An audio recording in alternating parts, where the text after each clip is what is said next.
Broadcasting live. It's America's longest running talk show on computers. It's Computer America, bringing you the biggest names in technology with guest interviews, new products, and your emails. Listen live at computeramerica.com on any device around the world. Email the show at live@computeramerica.com or find us on social media. Be sure to check out our website for contests, giveaways, show notes, live video stream, podcasts, and more. You're listening to Computer America. Hello and welcome into the Computer America Show. We are the nation's longest running, nationally syndicated radio talk show on computers and technology. I'm your host, Ben Crossman. I hope all of you are having a great day as we kick things off here. We have a great show lined up for you with, of course, Nathan Evans from Popzara magazine. You can check them out, popzara.com. And, of course, he's a regular correspondent where we talk all things, pop culture, movies, video games, anything that seems to strike his interest. And, of course, very rarely do we feel it wouldn't strike yours as well. So we have a number of topics, and if you want to check those out, if you want a link to our guest website, if you want links to anything we talk about in today's show, check out computeramerica.com, and in the show notes, we have all that for you. Also, while you're there, be sure to check out the social media contest, which is sponsored by Logitech, and every single Friday. So today, we will be giving away a prize from Logitech, which I believe is the M720 Triathlon mouse. We'll, soon we're probably going to be refreshing that prize. But for now, that's right, we're going to give that away to one lucky listener who entered. And let's see, last thing is, of course, autoplay video, always fun. So, and the last thing is, of course, you can find the video portion of Computer America, where not mandatory, not necessary, we are still a radio program. But if you so choose, we are going to be following along with, with the articles, showing videos, things like that, just things that will help, emphasize what we do here on Computer America. So, with all of that said, why don't we introduce our guest? And again, if you are a longtime listener, this should come as no surprise. He's helped us with, many a CES. He's helped us with, just being a correspondent here on the show. And of course, he runs his own website, popzara.com, that has lots of movie, video game reviews, and other, great pieces of content, as well as the co-host of Safe Spaces podcast. I would say new, but as I understand it, I think they're up to like episode 33 or 34. It's, it's definitely on a roll. So with that being said, welcome onto the program, Nathan Evans. Nate, thanks for joining us. Hey Ben, what's going on? Your the music you play before the show starts sounds like it's trying to sell me a phone. I don't have a phone to sell you. Or like a device that can control your refrigerator, which I like because it's totally techie. I have a bridge to sell you, but no phone. So, with that being said, welcome onto the program. And before we get started, how you been? How are you, sir? How am I? How are you? No, how am I? I have a little surprise for you. I rarely do this, but I'm gonna self-promote someone's product on your show because I think it's apropos. Mm-hmm. So check this out. This is live. This is unscripted. Ben has no idea I'm doing this. Ready? This is awesome. Ready? Mm-hmm. Here we go. Never heard this before. Hey Google, who is Craig Crossman? Cough, cough, cough. Yeah, and I've tried in the past to like not act. Wow, it actually worked. You see, that worked. Half the time I use this thing, it doesn't work. Yeah, and so you have a Google Home, not Google HomeKit, Google Home. Google Home. It's I got the Google Home Mini right now, and what's funny, it's a little scary because I think we're going to be talking a little bit about sentience today on the show. Mm-hmm. Is that it was dumb as bricks when I first got it, and it would just say, I can't do that now. I'm learning. I'm doing this. 3 days later, it does a lot more stuff. Like by next week, it'll be telling me what to do. Like, hey Nathan, what's the weather? Yes, sir. But at this point, I figure our overlords are going to take us over, so I might as well get in good while the getting's good. Yeah, and that is an area that's certainly booming. I mean, we had another correspondent on that talked about all the different offerings and the fact that Apple will soon be in the same market, but for now it's an Amazon Google game. And no, I mean, the joke I made then is a joke I'm going to stand by for probably the next couple of months until finally it's just obvious. The joke I said was, there was a board meeting with, the CIA, the FBI, the NSA, Homeland Security, everyone all sitting around a table, and they all said, how are we going to bug people's homes? And out of the shadows comes Amazon and, Jeff Bezos, and he says, don't worry, guys, I got this one. And they're going to pay for it, and they're going to set up in their own home, and they're going to make sure it has the best acoustics possible. And all of them said, no way you're going to do that. And then they did that. Like, I feel You like know what? it's technology. Yeah, go ahead. You want to know the truth? The truth is, once I'm done testing this thing, I'm never inviting it back in my house because I've actually we actually tested the one of the first hands-free Alexa a few weeks ago at Popzara. We did the new the Kindle Fire 10, I want to call it. It's Mhm. a pretty good tablet, but it's got hands-free Alexa. And once you enable that thing, be careful because I don't know if you knew this or not. Do you have an Alexa in your house, or have you I have come not across? gotten a digital assistant yet. No. Okay, I'm not sure about the Google one. I haven't found it yet. But the Alexa one, it records everything you do, like everything you do, and it doesn't record like log it. It records it with a voice recording that you can play back forever. Mhm. You can't erase it, and it's stored on a server. And you think to yourself, okay, well everything's stored. No, it stores everything on the server. And we've talked on this show about police issuing Yeah. subpoenas to Amazon. It really is atrocious for privacy. And this Google Home Mini I have, no, I did see it. Just stop it. It's like my cat. Stop it. No, no. But it's defective. It's got a defective touch panel on it. So Google had to issue I a remember that. patch Yeah. to remove it. So is it a feature, Ben? Or is it Uh, a glitch that this thing records 24 hours a day? well, So it's weird because we've already seen cases. You're talking about the police maybe requesting those files. There was a gentleman who had an Alexa device in his home, and he was charged with like murder or something like really really serious. And he asked, he had a lawyer, and they asked for the the records of him using his Alexa when supposedly they had him at the scene of the crime, and essentially he was exonerated by the fact that he could you could hear his voice in his home when he was supposedly somewhere else. Like, it's happened, and it's that's like going that to the continue to happen. triangulations they use with cell phones. Like, oh, you were here, we knew Yeah. because this. I don't know. I think it scares the hell out of me. I'm not a Luddite, but like you said, I consider these things vampires. Once you let them in your house, they're in your house and they're listening. And I don't think there's any conspiracy. I think they're No, no. designed to listen. I think they're designed to listen. And we saw this with I don't know if you want to segue into a story about this, Sure. but we saw this with Microsoft when they announced the Xbox One, the console that it was always going to listen, it was going to watch you, it was going to do all this stuff, and but it was good for you. And then people backlashed, and they removed some of those intrusive features, and eventually they removed the requirement for the Kinect, and then I don't know if you saw the story I sent you, but now they put the kibosh. The Kinect is dead.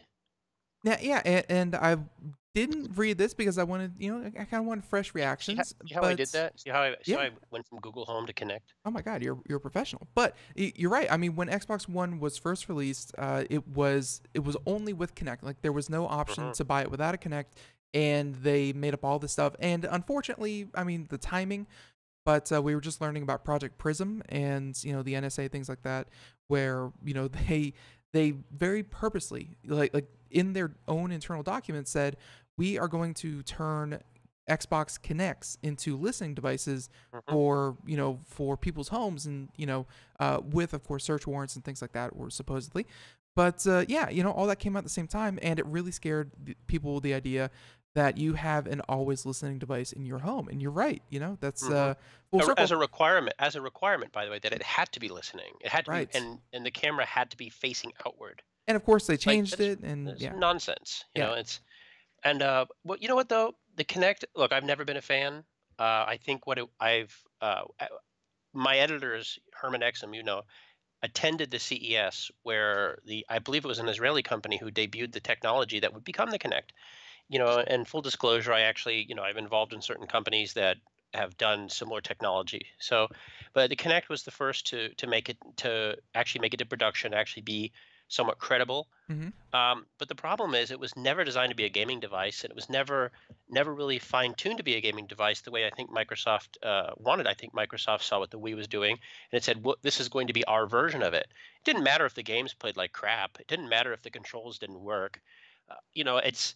But when you know what the really sad thing is? Here's the really sad thing is, okay, first of all, Connect, rest in peace.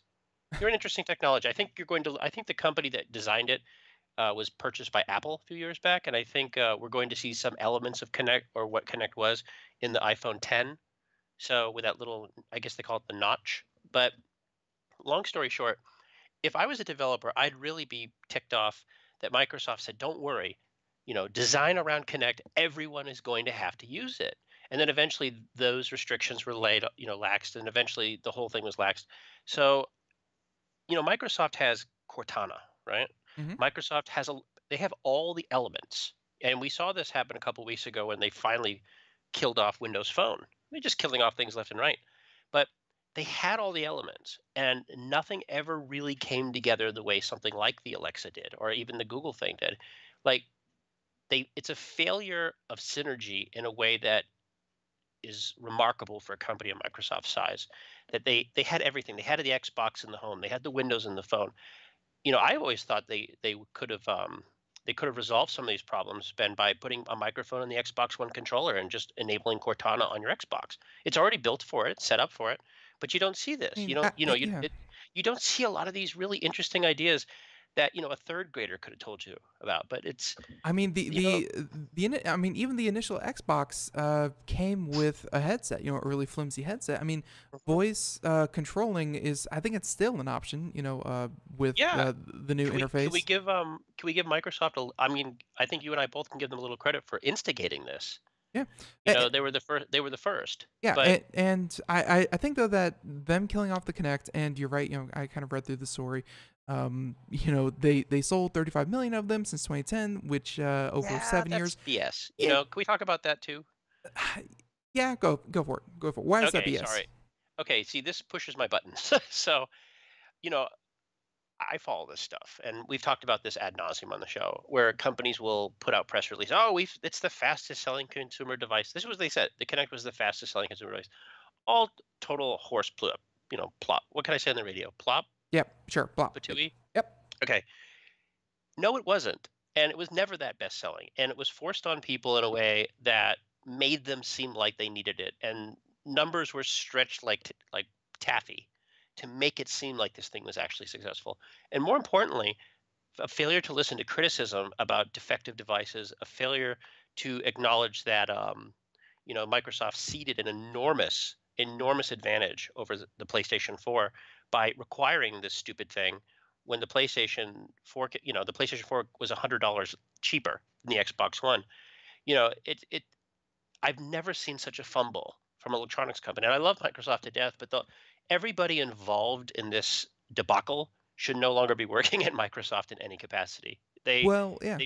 they help destroy a company's leverage, and it's remarkable to me. It really Well, is. I've never seen such a thing. the person heading up the Kinect division is of course now working on the HoloLens, and I think the HoloLens has a lot to do with why this was killed off. And you mentioned that the Kinect was never really meant to be a gaming device. I mean, sure, they sold video games for it.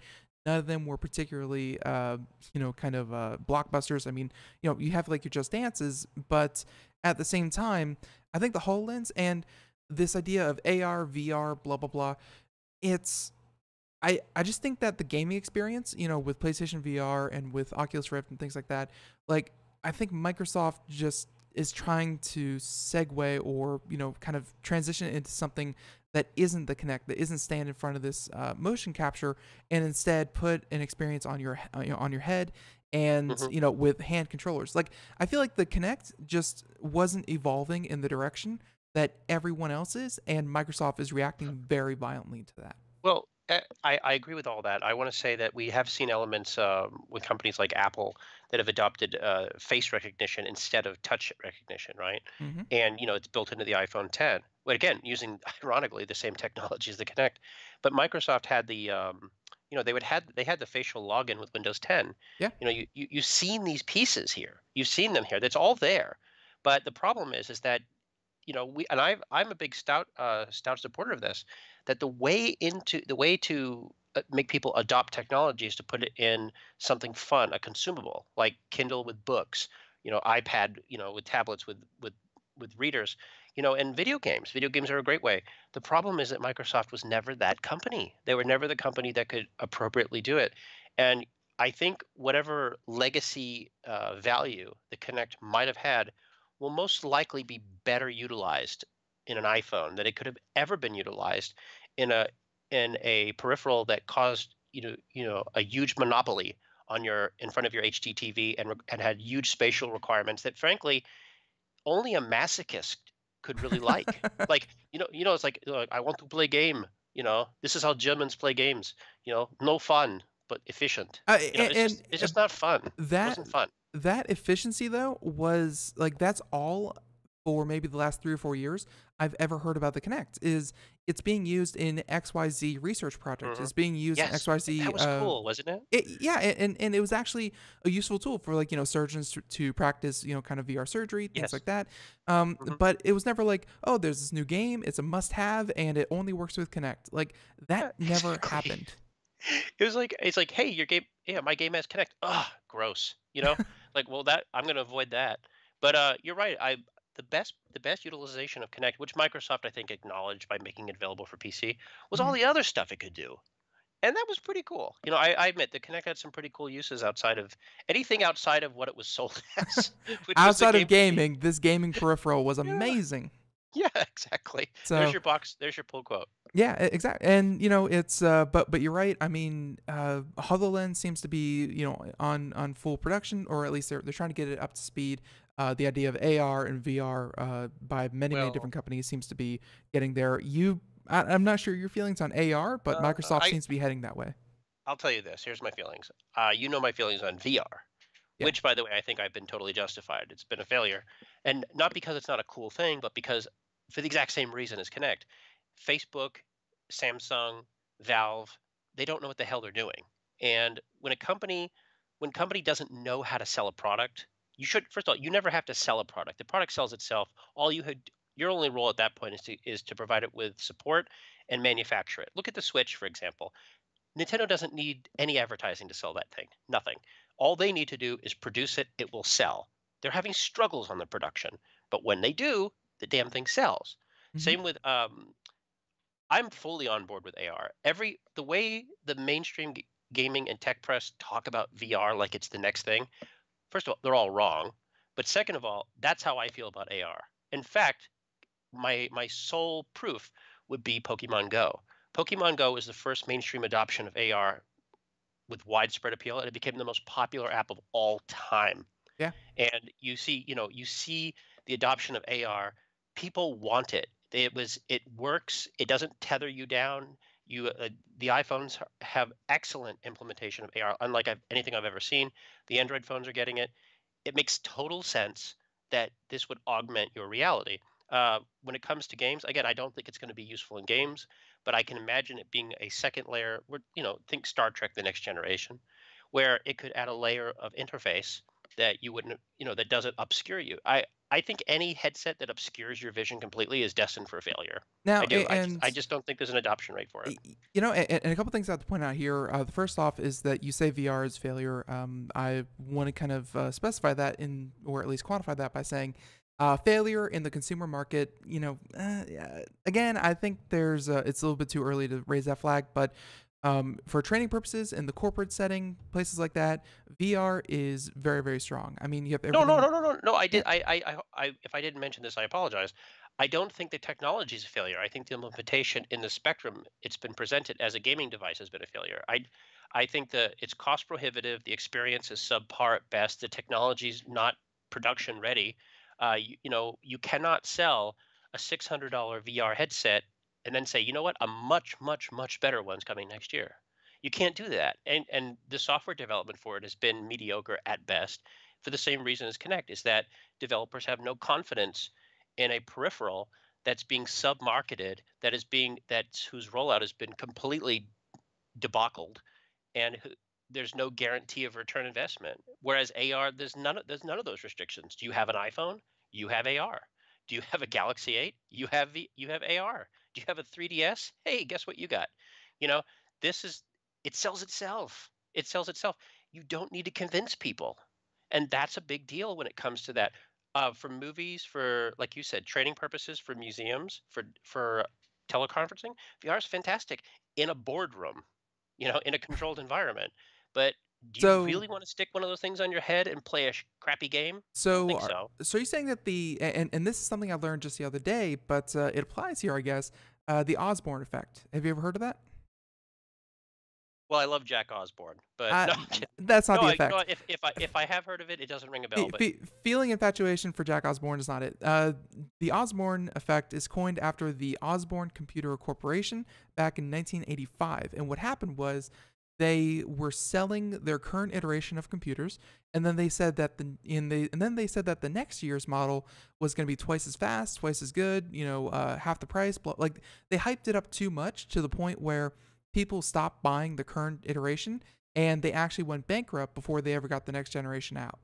That's the Osborne effect, where you hype up your next product so much is that you lose that's all interesting. interest in your first product. I'm writing this down. Osborne effect. It's a My little thing. note: read everything on Osborne effect.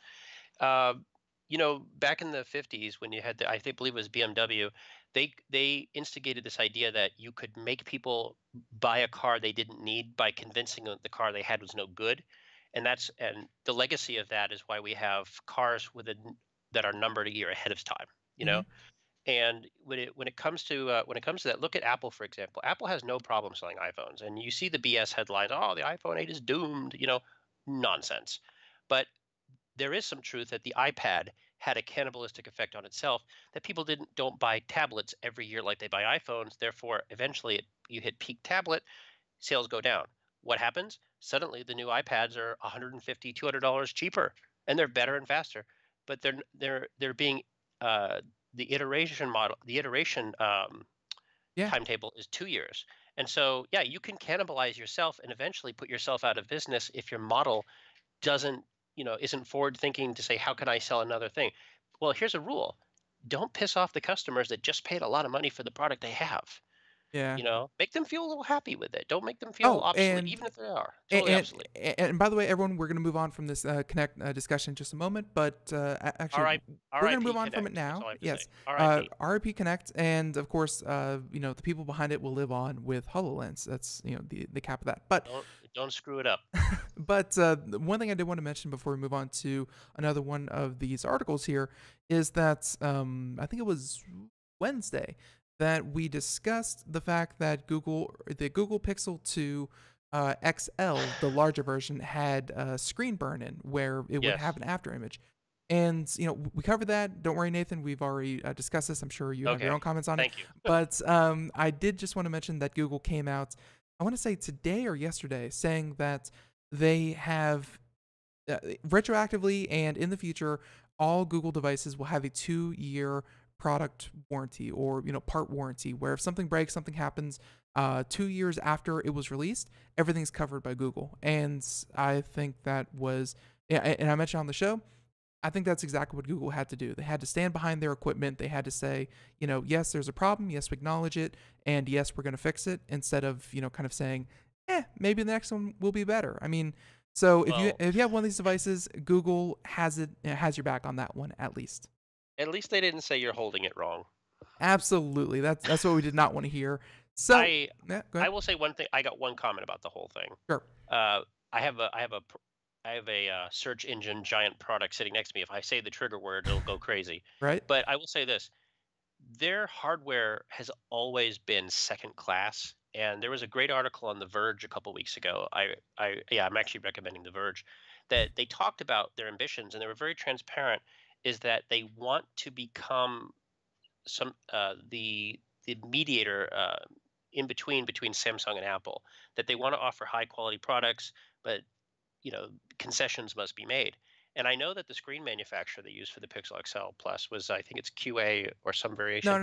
No. For every version of the Pixel except the XL, it was Samsung actually made the screens. Exactly. But then the XL, The XL, it was Toshiba, I think, made their screens. Well, it Let's was see. somebody different, and this particular company has a huge track record of this very problem. And so, for all the hay that was being made about the iPhone X being $1,000, you saw this. Well, the Pixel XL Plus is pretty damn close to $1,000, and it's made with shoddy HTC. material. HTC. Wait, HTC. uh, No, was yeah. it? No, I mean, there's No, a no. lot of I don't know. I believe it was an acronym. I think it's QA. I could be wrong, but the fact is, they knowingly went in knowing that this manufacturer could produce a Right. screen at volume, knowing that this could be a problem. So I'll credit Google for addressing the problem, but maybe next time don't make a phone with a crappy screen. That's just call me crazy. Just There maybe was no say other reason. Yeah, there's no other reason other than it was a cost-saving measure, yeah, and which this is a time shame it might bite them a it, bit. because the actual Pixel 2, from everything I hear, is a very good phone, and it's a shame that its bigger brother is special. To Right. say. So, anyways, that's that. Just want to let you know that if you have one of these phones and you are if you are experiencing problems, contact Google and they will get you. But all right. But speaking of The Verge, and they do put out a lot of content, and some of it very good. This next article that I really wanted to get into because we've lightly touched on it, and we talked about it with a security expert, a cybersecurity expert, and he just he didn't say anything because I don't think he wants to piss off the overlords, but he just was very mum. Yeah, he was just very mum about the possibilities behind Amazon Key. So I kind of wanted for most listeners out there, they may not know, it just came out 2 days ago, I think. So Nathan, real quick, what is Amazon Key and why did you want to bring it up? Well, I'm glad you're knowledgeable on this too, because there's a lot of misinformation going around about this. So Amazon, now I want to be clear. So I ordered something. I order a lot from Amazon. It's a lot cheaper, and I ordered some USB cables from them the other day, and I got a knock on my door yesterday, and I was like, oh wow, must be USPS or it must be UPS. No, it's Amazon is at my front door. This is yesterday. Amazon is delivering their products to me in a white van. Well, this is pretty cool, right? Package says Amazon on it. And I think we've covered this, how Amazon is going to get into the delivery business. Yeah. It's a well staggered thing where they've been rolling this out. The next evolution is they're going to bypass the whole knocking on my door and just let themselves in. This is the goal. So the goal is to have some sort of installation. What I assume, Ben, it would be some, despite what they say, it would be some version of the Echo or Internet of Things technology, be connected somewhere, that it would allow Amazon delivery drivers access to your home to deliver things when you're not there, which would be very useful to people who live in metropolitan cities who work all day, or groceries or drugs or whatever they have. They're licensed for everything. My Yeah. everything we talked about with Echo and Google. No, I didn't. You know what? Let me unplug this thing. So everything is it's like so needy. But anyway, it all applies. It all applies to the idea. Um, but it's not new. I don't know if you're familiar, but grocery stores back in the day used to have this very service. Grocery stores would offer home delivery. Bag boys, but used to deliver things to customers' houses. They would actually have keys to your home and enter your home and leave the groceries in your ice boxes. I had never heard of that. Like obviously, Yeah, I know about the milkman. I mean, that was yeah. in movies. Well, the well, I've the never heard. milkman always rings twice. Am I right? But But I've never heard the other one. oh About yes, people letting people into your home. oh yes. This is if you watch, especially if you watch old movies, it was like the milkman. It was an everyday thing. Like the delivery boy was here. The delivery boy, oh, just go in, Charlie. You have a key. They leave a key. But we're talking about small communities where you knew everybody. You knew the delivery boy. You knew everything. So if you got robbed, you know where to come. But look at Uber. Look at Lyft. Every day you hear stories about an Uber driver, doing naughty things with drivers or engaging in bad behavior or whatever. So I don't know what Amazon's standards are going to be, but I can tell you this. Since they purchased Whole Foods, they've deputized Whole Foods to become Amazon lockers, right? We've talked Hmm. about this. Yeah. They're about to do the same thing with Kohl's, where there's interoperability between them, which I think is total genius, by the way. Wait, I think, Kohl's? yeah, Kohl's is going to start accepting Amazon products. I had not heard that. But hey, Nathan, Yeah. just real quick, music means we're going to take a break. Everyone out there talking to Popzara magazine, Nathan Evans, and of course we're about to get into, kind of why Amazon introduced the deep. key. Right. So everyone, we'll be right back. Computer America and more right after this. We are all Brother Wolf. 10 years ago, a group of locals banded together to create positive change. We took animals into our homes, held adoption events at local retailers, and talked to the community about our mission to help build a no-kill Asheville. A decade later, we have achieved so many victories for animals in need. There's been so much progress, yet there's still so much to do. As part of our year-long celebration, we encourage you to become a member of our special Compassionate Circle program. With a monthly donation of $10 or more, you will have behind-the-scenes access to the work we are doing at Brother Wolf.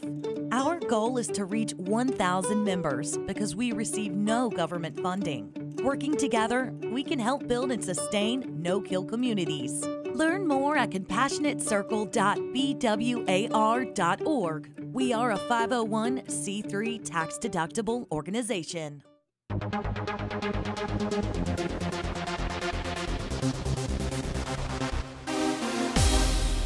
And welcome back to the Computer America Show. It is 31 minutes past the hour. If you're just joining us, where have you been? We have Nathan Evans, the man himself, from Popzara magazine. And of course, we are talking all things, well, kind of current events, things like that, as they relate to technology and, just kind of culture in general as we continue on here. And yeah, Nathan, again, I apologize for having to cut you off, but No, it's fine. Amazon. The man. Yeah, absolutely. So Amazon Key, for anyone just tuning in, Key, this is a new product Amazon will certainly be pushing to you that lets you through, and by the way, just let everyone know how this works.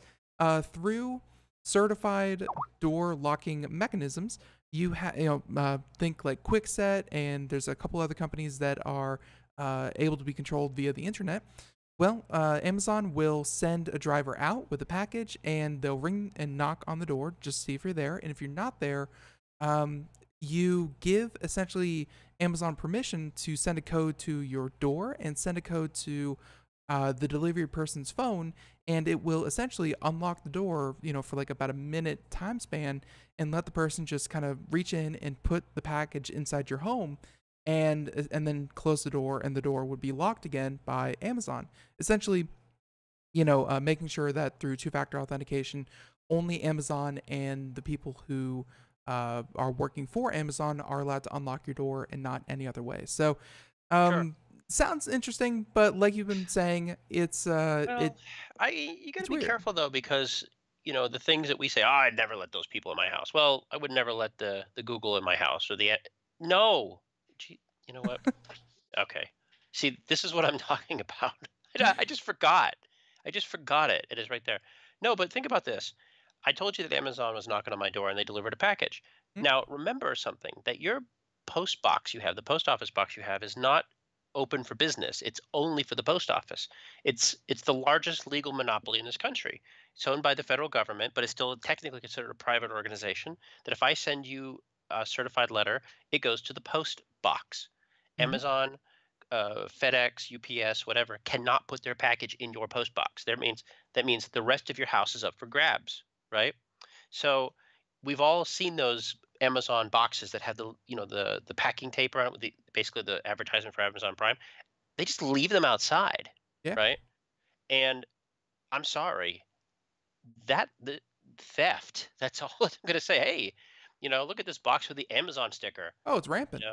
Oh, look at that, exactly. So I think Amazon is being proactive in a way that FedEx and UPS have not been. And this is why I'm actually, as scary as I think the technology is, and I do think it's scary. I think it's natural because we have Facebook, we have Twitter, we have people who have a very different concept of privacy than people did 10 years ago. The idea, like you joked about at the table, the idea that people would allow a mega million billion-dollar company into their, not just into their lives, but allow them to put speakers that listen in their thing and not be called crazy. That they would allow them to enter their homes when they're not there and not be called crazy. Like, it doesn't mean the same as it did 10 years ago. Like, Yeah. oh, that's no big deal. I don't want my iPhone cable to be stolen, so And I'll let this perfect stranger. I think that the reason that this works or is working or, at least it's gotten to this point is that people are willing to give up privacy. At least, this is what I found through Facebook, through Twitter, through anything. They're willing to give up privacy if and only if they perceive convenience trade-off. So, with Facebook, Hmm. they're willing to give up every personal connection that they've ever had for the realization that, hey, I can send Aunt Nana, my kids, baby pictures, whatever. Like, there has to be some level of convenience for you to give up some sort of privacy. And I guess my question to you is, Amazon Key, does it provide that much of a convenience? Because, I know that It personally. might. Yeah, go It ahead. might. I mean, it might. It depends where you live. If like, our mutual friend Corey, who's Mhm. been on the show before, he lives in a very big metropolis. He lives near Washington. He works, he's a subcontractor, and he lives in a test market for Amazon where he can get cookies delivered him in an hour. Cookies in an hour. You know, uh, Super Mario Odyssey, which I know we're going to talk about, Yep. came out today. Amazon, if you ordered it from Amazon, you have it today. You don't have to wait 2 days. You have it faster than if you were to go to the store and buy it, you know, and it's delivered right to your home. So, do I think there are privacy issues? Oh, you bet. Do I think people care about the privacy issues? Increasingly less so. And again, I have to watch what I say around my electronic device because I use a common term like Google, and the damn thing starts flashing like a thermometer. What's going to happen when I have 10 different products in my house with different trigger words, Apple, Siri, Echo, Cortana, wherever. I'm just going to sit. You know what I'm going to do? I'm going to be like that guy with a tinfoil hat. Like what are they called? Faraday gloves. Oh, I'm going to have to coat cage. myself in Yeah, aluminum cage. foil. Faraday And cage, right? Yeah, Faraday it's cage. I'm gonna have to just huddle under the blanket and say they're listening. They're listening. And you know what? I'll be completely correct. right. Yeah, and I definitely did receive your other article about the Walmart shelf scanning robots. Personally, I don't think two things. I don't think we're gonna have time to talk about that, and also we talked about that yesterday, where Oh, yeah, oh, the robot scanning the shelves. yeah, and they said that it's not going to replace people. It's only meant to help stalkers Hmm. identify what's, But my point, and you can kind of do a quick summary. Anyone out there who wants to know, the gist of the story is Walmart in 50 locations. They tested in like 5 at first. Now it's 50. They have these robots that will scan entire Walmart shelves, and it will essentially monitor the stock level out on these shelves. And Well, go ahead. can I tell you why I sent that? Sure. I've seen similar robots. Hospitals have employed these robots for a long time to disperse medication and food. Right? It actually ties into the Amazon story because if you'll read the Amazon story, it actually said it's not just for delivery drivers. It can also be coordinated with drones to deliver your package. Beware when a tech company says it's not designed to replace people because it's exactly designed to replace people. That's why they have a robot scanning it. Because have you ever been to a Walmart when they're doing inventory? They got all hands on deck. If Yeah. if a robot can do it faster and more efficiently, they'll do it.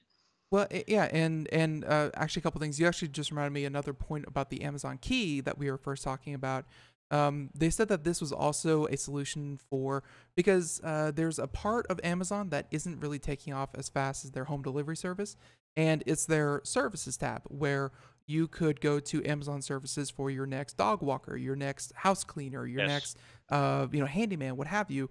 And they said that Amazon Key will be used to essentially let these people into your home to perform their task when you're not home. So it Yes. also works into that. Uh, but my point with but my point yesterday with the Walmart bot was it says it's not meant to restock shelves. That's still going to be a person thing. My point was if you needed a dozen stockers to walk around Walmart, monitor shelf levels, and restock the shelves with these robots, that dozen stuff shockers suddenly turns into 3 shelf stockers because you're much more efficient at it. You don't need those people constantly monitoring. So even though it says it won't Hmm. replace people, That's it total BS. it's gonna Yeah. if nothing else, it's gonna slim it down to a much fewer amount of people. Well, I will say this, my last thing. I envision a future of which the compromise between the Amazon home delivery and the shelf stalkers is the same thing that the government did with the post office. There's nothing stopping you from installing your own Amazon kiosk in your own house, that you will become the locker. that you could become the waypoint. Like the BitTorrent community had file sharing where it's all distributed among the network. There's nothing to stop this. I mean, who knows what Amazon's going to do? I mean, we're in new territory here. We're in completely new territory of which the lines between privacy and mega corporation are rapidly turning into perforated lines. And I don't know. Um, but can I tell you something? Sure. Every time I hear about automated cars, all I hear are people losing jobs. But then I hear about crowdfunding and I see people gaining jobs. I think as scary as the future with Amazon sounds, the Amazon thing to me, it triggers part of my reptilian brain that says this is going to benefit people in a way that it's like I don't see what they're doing replacing jobs. I don't see a delivery person coming to your home being replaced by a robot, or like you said, dog walking or crowd sharing. I see the robot at Walmart and I think someone's losing a job. And I look at what Amazon's doing and I said, this is going to create new jobs. So as critical as I am, I see Amazon. I mentioned coal, where Amazon is working with Mm-hmm. coals to return items. I see that helping traditional brick and mortar stores survive. I see the Whole Foods thing helping brick and mortar stores survive. I guess it's all karma, Ben, because Amazon spent the last 10 years destroying bookstores. So maybe it'll all work out. Yeah, and we've had that conversation a lot, so I don't really feel like getting into it again. But yeah, I mean, if there had to be a company that is taking over the world, Amazon seems to be doing a pretty good job and Yeah, making a they're lot of pretty people good. happy. Yeah, pretty good, Just pretty give good. me my just give me my USB cables and cookies, and we'll be fine. Right. So, to lighten up and all this talk about dreary people.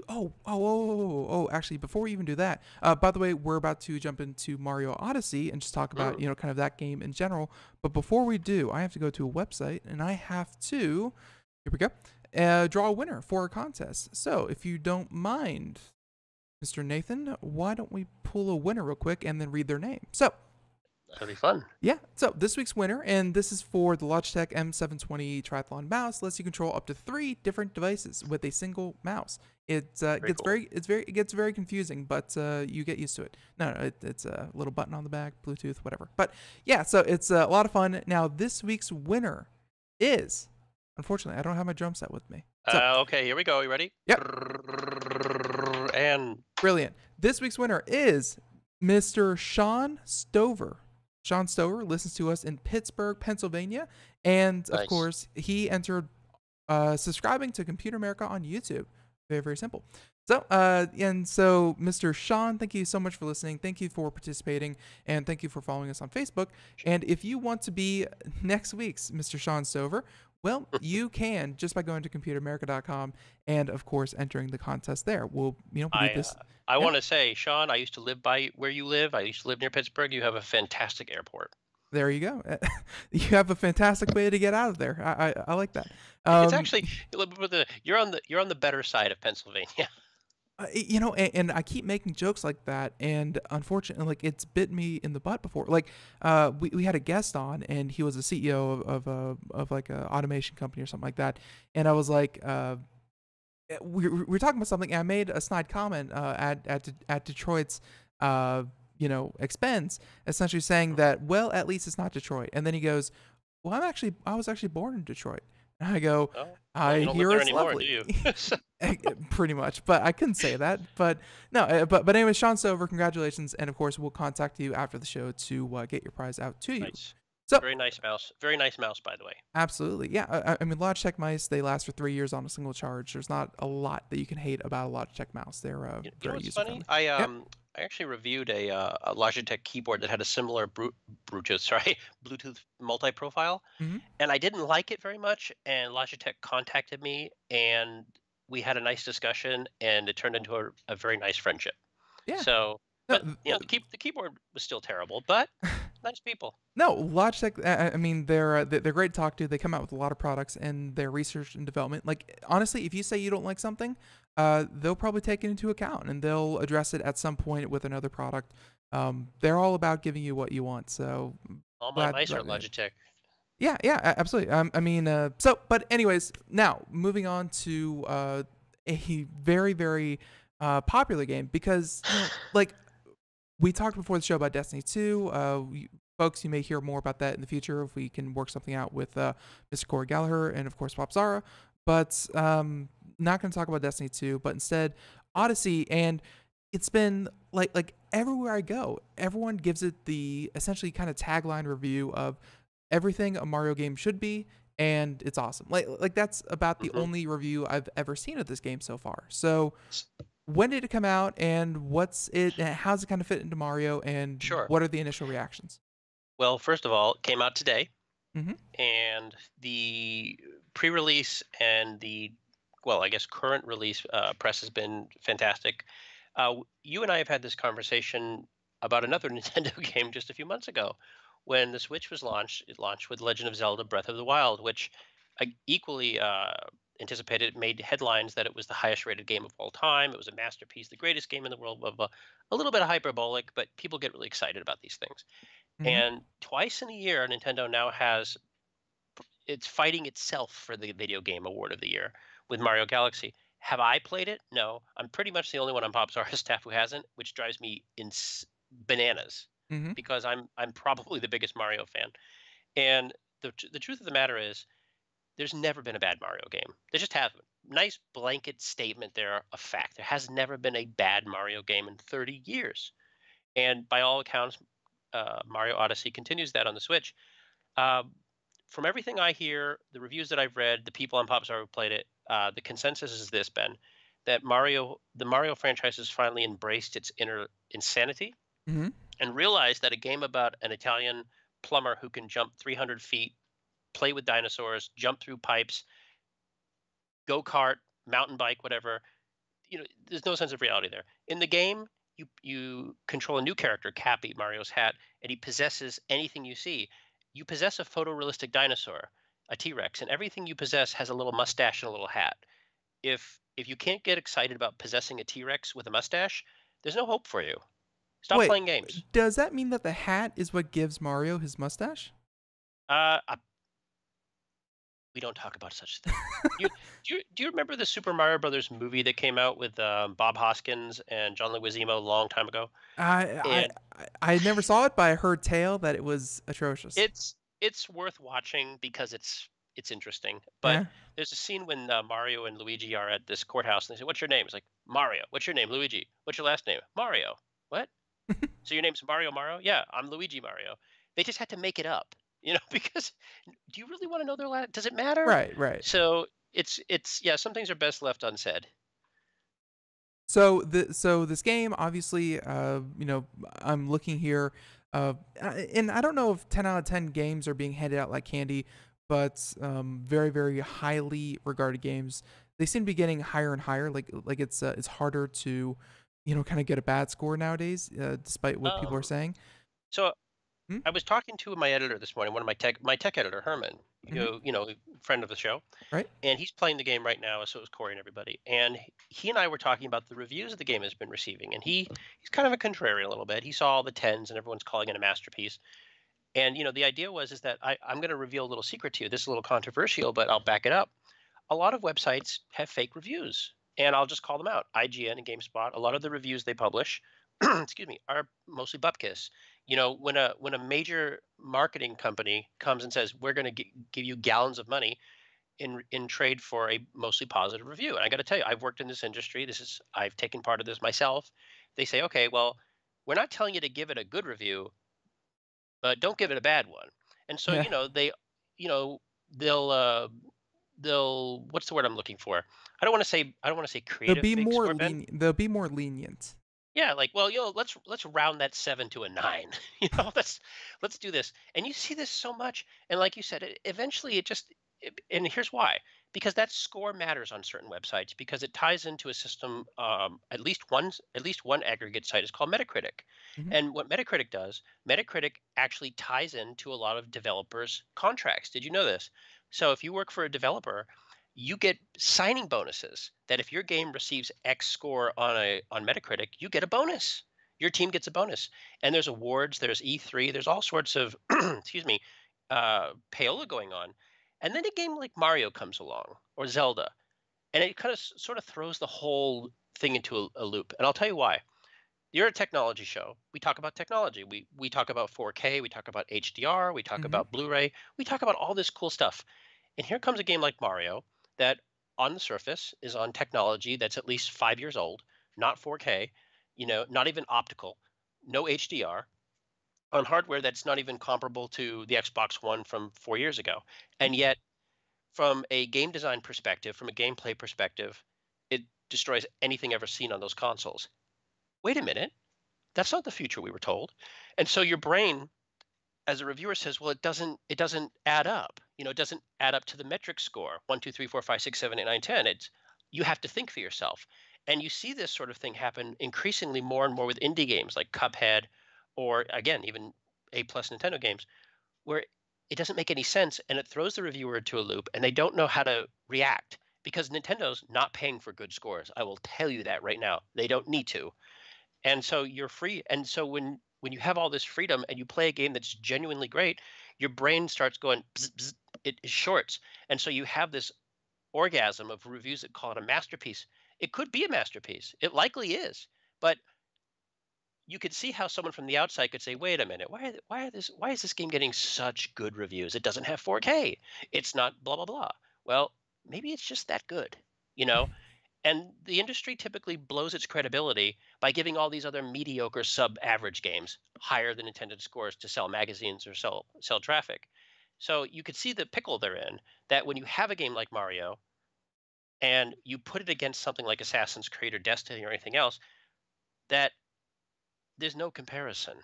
Like one game people are talking about joy, fun, imagination, weeping, cheering, and the I other thing is, Yeah, yeah, and I just hate that you can't give a game a 5 without people saying, "Wow, that's horrible. I shouldn't even bother picking that up." No, 5, 5 is average. Like 5 is if you're in the mood for a game and, well, yes, this is something that you exactly. should check out. But now if it's not an 8 or a 9 or a 10, you're right. I mean, people don't even think it's worth Yes. even looking at. Well, I'll tell you what. Can we combine this with another story so we don't have to do over it? Go I for it. sent you a story about Rotten Tomatoes going to have a television show or an online show.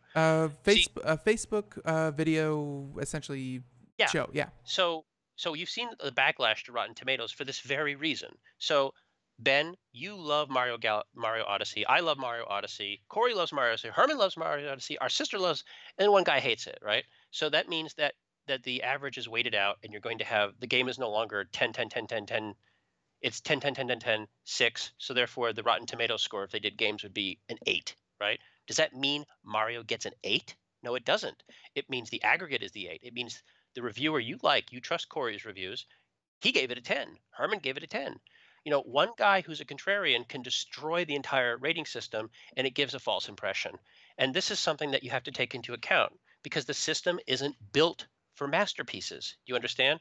It's not built for that. It's built for a completely different numerical system that ties in to something that is not indicative of the actual game's quality.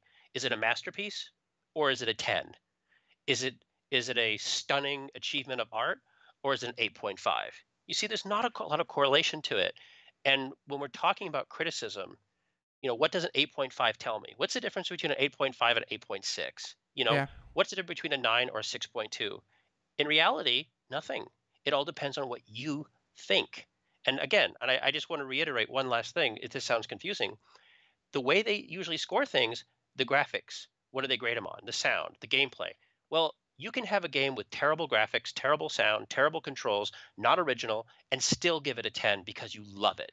And that is more important than consensus voting, which is what things like Rotten Tomatoes and Metacritic do, which I honestly think are horrible systems and that do not help the consumer whatsoever because they're not meant to. They're meant to help the reviewer and they're meant to, to sell magazines or websites and they're meant to help the developer, which is cool. I'm all for the developer, but it doesn't help the consumer make a good choice. So and Yeah. and that's why I love Mario games like Mario Odyssey because it throws the whole system out of whack. Yeah, I mean, just take a game like Cuphead. You mentioned it a couple times there. I mean, I would not recommend that game to everyone I've met on the street. I would not recommend that game that, if people have trouble with video games, it's not an experience that you have to experience. But It'd be fun to watch, though, wouldn't it? right, It'd be fun to watch. but it's still one of my favorite games this year. I mean, it's still something that to the right people, to the right audience, I would say that's a must play. But for everyone, Yes. I would not give them a Cuphead recommendation. Exactly. But that doesn't mean it's Well, a bad game. It's just not for everyone. you mentioned the other project that I do, the Safe Spaces podcast, and we had an episode just yesterday. I recommend you listening to it, where Anton, my partner, he brought up a review of Cuphead that was a little negative because they said the game was not inviting to disabled people. They called it ableism, right? So this particular person did not like the game, or they claim not to like the game because they were disabled. Therefore, the game wasn't meant for them. They gave it a bad score. That would go into the aggregate. That would lower the average for the game. That a person who, let's be honest, wasn't developed for, didn't, not that they didn't like the game, they couldn't play it, and therefore the overall impression would be that the game is not as good as someone may say it. And that's why, that's why you always have to read the reviews. You have to look Yeah. at the audience. Like I don't think I'd take my grandmother to go see the new Saw movie. I don't think she'd enjoy it. Yeah. You know? It's and that is the reason why you can't just say numbers are numbers. It's a 10, it's a 9. You're right, and Read the review. Read it. and especially on your site and others. I mean, I definitely enjoy when they actually back up why they say what it is. And you can either disagree or agree with that. But you're right. I mean, it's not made for everyone, and to give that impression that just because I mean, there was a reviewer who he gave it like a 5 or a 6 out of 10. And then he had like a 20-minute video of him trying to beat the first level. Yes, it took him 20. You talking about Dean Takahashi? Yeah, I think that was You the guy. know, I gotta say, full disclosure, we like Dean. I've had him on the show before. He and I have battled. We have different opinions on things. Yeah. So this guy, Dean Takahashi, very renowned, very good journalist, right? Very good journalist. Stinks at games. Has had to apologize because he's reviewed stuff inefficiently, where he had to go back and said I was wrong. If I were a developer, I wouldn't let him anywhere near my game. But the impression he gave was not a good impression Yeah. of Cuphead. So, But then again, he's not a good Cuphead player, so but he's great at the tech news. You should have him on your show. I think he'd be a good guest. Yeah, you're right. I probably should. Honestly, I had not heard about him until that video of Cuphead. So He's a pretty nice guy overall. I'll probably look into that. But in the meantime, we have like 1 or 2 more minutes left. Folks, we have some homework for you if you want to check it out. But we have a couple of stories, including Saudi Arabia giving citizenship to a robot, when obviously their track record on human rights is not exactly stellar. They're already looking out for the robot among us. And Patreon, which is adding support for WordPress, Slack, and other platforms. Patreon being a way to... That's good news for podcasters, by the way. Absolutely. So with that being said, one last kind of key point here. And you mentioned that this is... no, we shouldn't even mention Thor. It's coming out later. But okay. Stranger Things 2. That's it. Your gentle correspondence was wrong. I informed Ben that Thor was coming out. We're privileged to see movies before they come out of Popzara, so I apologize for that. Apparently, the movie's coming out next week, and it's a candy corn cornucopia of color. So there you go. So if you're diabetic, you might not want to go. There you go. But Stranger Things 2 does hit Netflix today, right? It does. I was informed because Netflix emailed me. The thing pinged me. Spotify told me the soundtrack's online.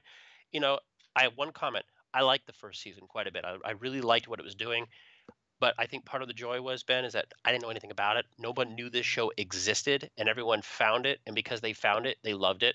Now I can't turn on any TV station without seeing Stranger Things 2 everywhere. I wonder, like Mario, if that's going to have a slight backlash. No one likes being told when something's great. They really do like to discover it. And I think there is a Tempest in a Teapot situation with this first series. I don't know is going to be there.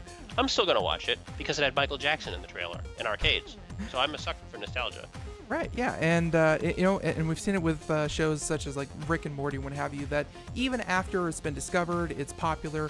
Hey, people can still like it, and it can still grow a fan base. So, we'll definitely see. But, of course, best thing about Netflix, everyone, it's the weekend. It's been released. So, you know what you're doing. You're binge watching Stranger Things 2. So, and then playing Mario on your Switch. And then doing that. So, in the meantime, Nathan, thank you so much for joining us. This was great. The hour flew on by. And everyone, check out computeramerica.com. We have a link to popzara.com, or just head over there, popzara.com. So, Nathan, until next month. Well, happy Halloween, everybody. Happy Halloween. Don't eat apples with razor blades. It's not good for you. Absolutely. So everyone else, be sure to tune in next week as we have another 5 days of shows, as Monday through Friday, 4 p.m. to 5 p.m. Eastern, and a lot of great guests. So until next time, everyone, have a great day. Bye-bye. Bye-bye.